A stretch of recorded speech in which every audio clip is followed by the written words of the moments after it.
Bienvenue à notre journal télévisé. Voici les titres de ce jour, les dernières actualités nationales et politiques, ainsi que les événements marquants de la journée. Restez avec nous pour plus de détails. N'oublie pas de mettre un j'aime et d'abonner à notre chaîne. Merci.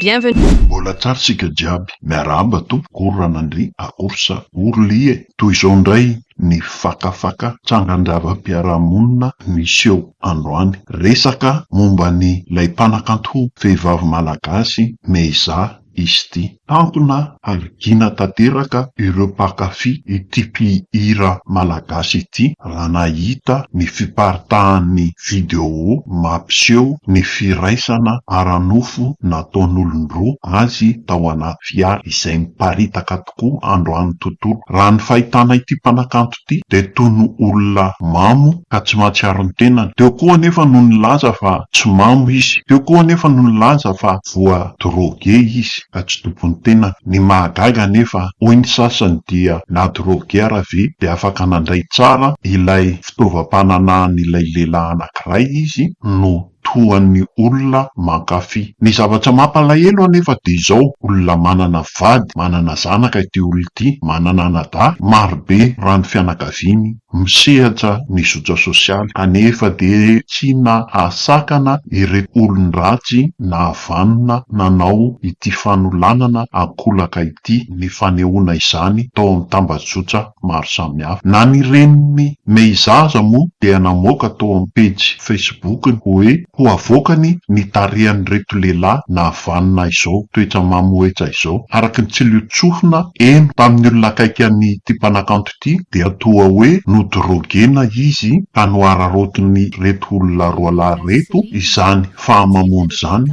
nanaovany an'izao filan-dratsiny izao. Mampalahelo, tena lasa mampalahelo ny toe-tsaina malagasy, fa tena lasa mirefarefa amin'ny tany tokoa. Asa tsaiza re no andehanana ny fandrosoana mitondrana amin'ny zavatra ratsy toy izao, satria dia alain'ireo olona mpanararotra videony zavatra ataony ary tsy mahamenatra azy intsony ny manaparitaka izany. Eny fa na dia manana ny tokantranony sy ny zanany ary ny andifimandiny aza ty mpanakanto ity dia tsy mijery izany intsony ry zalahy, dia le voninahitra kely mandritra ny ray andro hoe zay nahavita izao tamin'ny mpanakanto Zatsy na Zaro. Hafa ilay hoe manao buzz, ity kosa dia tena fanalam-baraka ny mpanakanto iray ary mety ahapotika ny tokantrano mihitsy ny zavatra miseho. Mino zay eto amin'ny Dag News Television fa ho voasambotra izay olona na havanona izao. Ho arahintsika eto ihany moa ny fizotrany'ity raharaha ity sy ny fivoarany.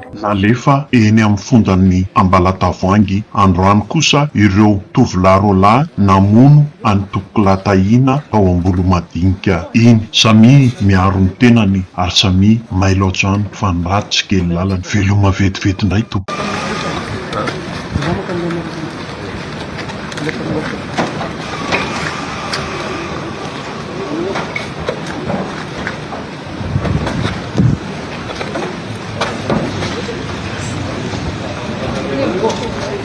Lakan di kayan.